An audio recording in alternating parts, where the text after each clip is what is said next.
Hi class, in this video we are going to discuss a new topic which is about logarithm. So what is logarithm?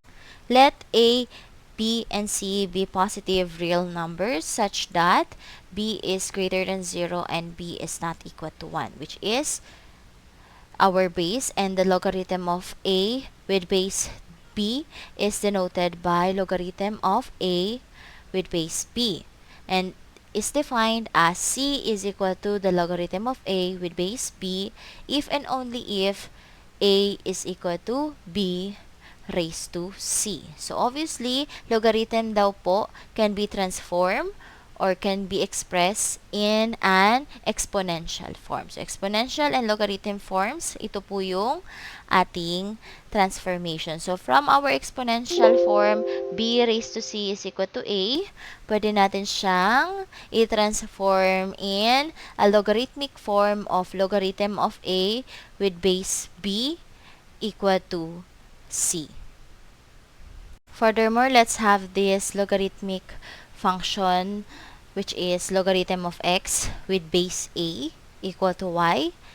So when we transform it in our exponential function, or when we express it in an exponential function, this is equal to a raised to y is equal to x. So obviously, it doesn't matter kung a, b, or any variables yan. Basta yung naka-subscript at yung base ng exponents natin or exponential form ay nandito. Ayan, yung for this one, yun yung ating a. And then, yung ating y are the exponent. So, if a is greater than 0 and a is not equal to 1, while y or our exponent is not equal to 0. So, example nga po nito is that we have the logarithm of 8 base with base 2 equal to 3.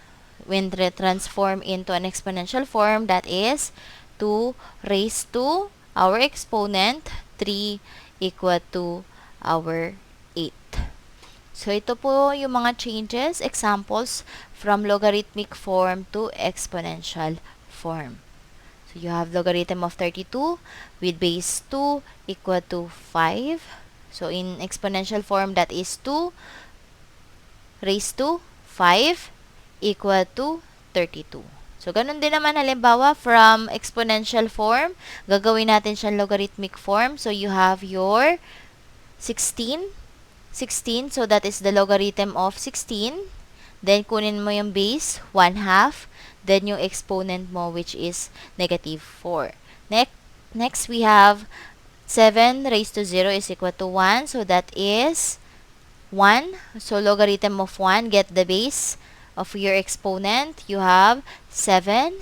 Then, the exponent itself equal to 0. And lastly, you have, ito naman, pagka from logarithmic again to exponential, you will have the logarithm of 1 over square root of 5 with base 5 equal to negative 1/2. So, that is base muna tayo. So, 5 raised to negative 1/2 is equal to 1 over the square root of 5. So, here are the following notes that we have to remember when we're dealing with logarithms of a number. So, let a, b, and c be positive real numbers such that b is greater than 0 and b is not equal to 1. So, if we have c is equal to logarithm of a with base b, if and only if a is equal to b raised to c. So, here are the following notes. Logarithmic functions are inverse of exponential functions.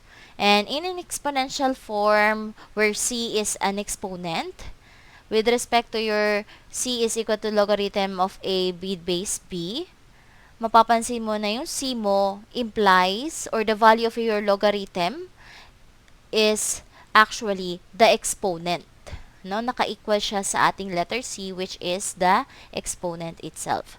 So, next po is that in both logarithmic and exponential form, b is the base. So, kanina sa example natin, a yung naka-base natin. So, it doesn't matter kung anong variable, basta take note that the base are the same with exponential and logarithm. Next, we have in logarithmic form, logarithm of a with base b, a cannot be negative. So, halimbawa po, if you have the logarithm of negative 8 with base 2 equal to x, so let's try to solve for our x by expressing our logarithm form into an exponential form, which is equal to 2 raised to x equal to negative 8. So, let's think of a value of x that would make our statement true. So, meron po ba tayong pwedeng erase kay 2 na magiging equal kay negative 8? Para magkaroon siya ng negative 8 ay hindi possible. So, therefore, our x here is undefined. That is why our a should not be negative in terms of our logarithmic form. Pero po yung value ng ating logarithm of a with base b or yung tinatawag nating c, no, yung nako-compute natin sa logarithm can be negative. So pwede siyang maging negative values. So another thing that you have to take note regarding logarithm is that meron tayong dalawang kinds of logarithm that is commonly used or you should be familiar with, which are the common logarithms and natural logarithms. So what makes it different with our typical logarithm of a with base b? So in common logarithm, these are logarithm daw po with base 10, which is from logarithm of a is equal to b, palagi pong ang kanyang base ay 10. Or sometimes, it is just written as logarithm of a. Or tinatanggal na natin yung base. Basta, pag may nakita kayong logarithm na walang base na nakasulat or walang base na in-identify, ibig pong sabihin nito is 10 ang kanyang base. Now, for natural number naman, from logarithm of a with base b, ang nangyari sa kanya ay ang kanyang base ay e or tinatawag nating Euler's number or Napier's constant. So, this is a fixed irrational number which is approximately equal to 2.7182818284459. So, instead of writing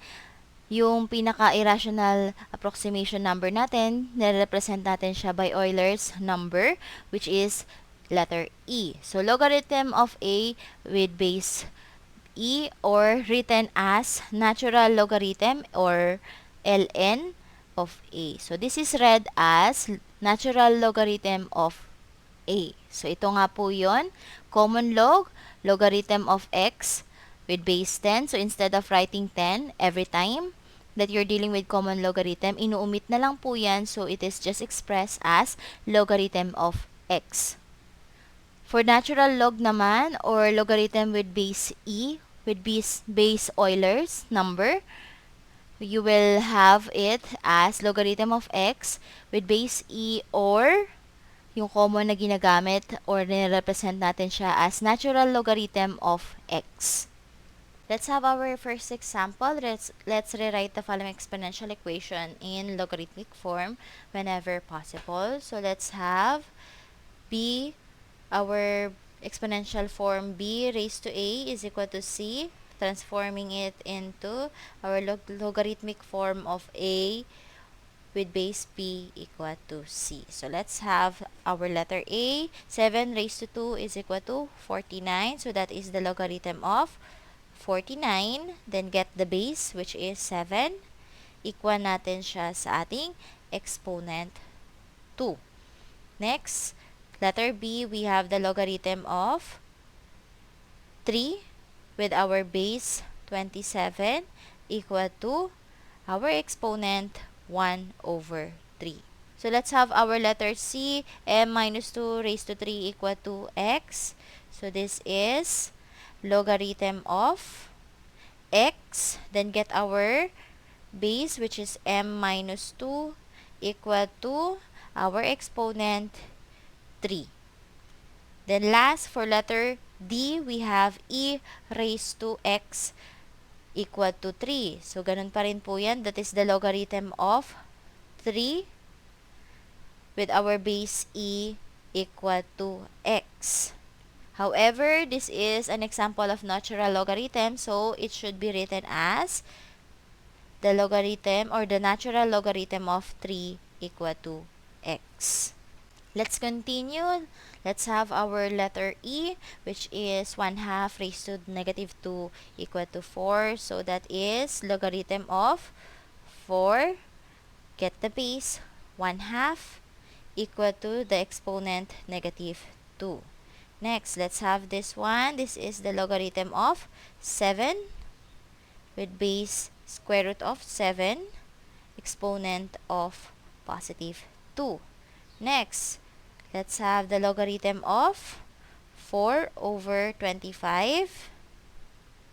Then our base is 5 over 2 equal to negative 2. And lastly, we have the logarithm of 9 base 81 equal to 1 half. So that is how we rewrite exponential equations to logarithmic form. Next, let's have our second example. Rewrite naman daw po natin ang ating logarithmic equations in its exponential form. So we have the logarithm of a with base b equal to c in exponential form, that is base b raised to our exponent c, which is equal to a. So for this one, let's get the base. Our base is 3. Our exponent is 4 equal to 81. So next, for letter B, we have the logarithm of mn with base x equal to p. So that is x raised to p equal to mn. For letter C, we have the logarithm of 5 is equal to m. So that is, alam natin na ang base niyan ay 10. So that is 10 raised to m equal to 5. Next, let's have our letter D, logarithm of 1 over 16 with base 2 equal to negative 4. So in exponential, that is 2, our base exponent, negative 4 equal to 1 over 16. Now, let's continue. For letter E, logarithm of 0.0001 equal to negative 5. So, that is expressed in exponential form as 10 raised to negative 5 equal to 0.00001, or pwede siyang maging 10 raised to negative 5 equal to 0.001 is or can be expressed as 1 over 1,000. Next, let's have the natural logarithm of 7 equal to a. So natural logarithm, that the base is obviously our Euler's number, which is e raised to a equal to 7. Next, we have the logarithm of 13 with base 169 equal to 1 half. So in exponential form, that is 169 raised by 1 half equal to 13. Lastly, we have the logarithm of 3 with base 3 equal to 1. So that is 3 raised to 1 equal to positive 3. So that is now how we transform logarithmic equations to exponential forms. Now let's have our last example. For this one, we are going to get the value of each logarithm. So what we're going to do is get the exponents of our bases for each logarithm. So for that, let's express it in equal to x. So equate natin bawat logarithm natin dito by x. So, for us to solve, let's express our, or let's rewrite our logarithmic form to exponential form. So, we will have 2 raised to x equal to 64. So, what number can be raised to 2 to make it 64? And 64, alam naman po natin that 64 is equal to 2 raised to 6. So, therefore, you will have to raised to x equal to 2 raised to 6, and 1-to-1 property of exponential function, you will have 2 raised to 2 equal to positive 6. So that is the answer for our letter A. How about letter B? So we have the logarithm of 256 with base 4 equal to x. So that is expressed in exponential form as 4 raised to x equal to 256. And 256 can be expressed as with base 4 raised to 4. So therefore, you have 4 raised to x equal to 4 raised to 4. So by a one-to-one property, that is x is equal to 4. Let's continue. Let's have our letter C. Rewrite natin siya in exponential. So that is 1 half raised to x equal to 32. So alam natin na ang 32 is equal to 2 raised to 5. However, ang base kasi natin dito is 1 half. So anong number na pwede nating erase kay 1 half that would make it equal to 32? So obviously, with the guide ng 2 raised to 5, you can raise it by negative 1 ay negative 5. So, alam natin kasi na kinukuha yung reciprocal niya, no? So, when we get the reciprocal of 1 half, when it is raised by negative 5, it will be equal to 2 raised to 5. So, therefore, magiging equal na siya sa 32. So, that is 1 over 2 raised to x or 1 half. So, 32 na natin is expressed as 1 over 2 raised to negative 5. So, by one-to-one property, we will have x is equal to negative 5. Last, let's have our last example. We have 1 over 9 raised to x is equal to 3. So, itong 3, gawin natin siyang equal sa 1 over 9. So, isip tayo ng magiging value or anong magiging possible value ng ating 1 over 9. So, for that, syempre 1 over 9. So, first thing, kailangan nating i-reciprocal yung ating 1 over 9. So, para magawin yon, kailangan nating magkaroon ng negative exponent. And then, kung magiging negative naman yan, assume na natin na negative yung exponent, so magkakaroon tayo ng 9. Right? However, ang target natin is number 3. So, dapat maging 3 yung ating equal. So, therefore, ang exponent natin should be the square root of 9. So, therefore, our exponent is negative 1 half. Para makuha kasi natin yung 3, mapalabas natin yung 3, kailangan ikunin natin yung square root ng 9, which is equal to 3. So, therefore, our x here will be 1 over 9 raised to x equal to 1 over 9 raised to negative 1 half, which is by one-to-one property, our x is equal to negative 1 half. For our next topic, we are going to discuss logarithmic equations, inequalities, and functions.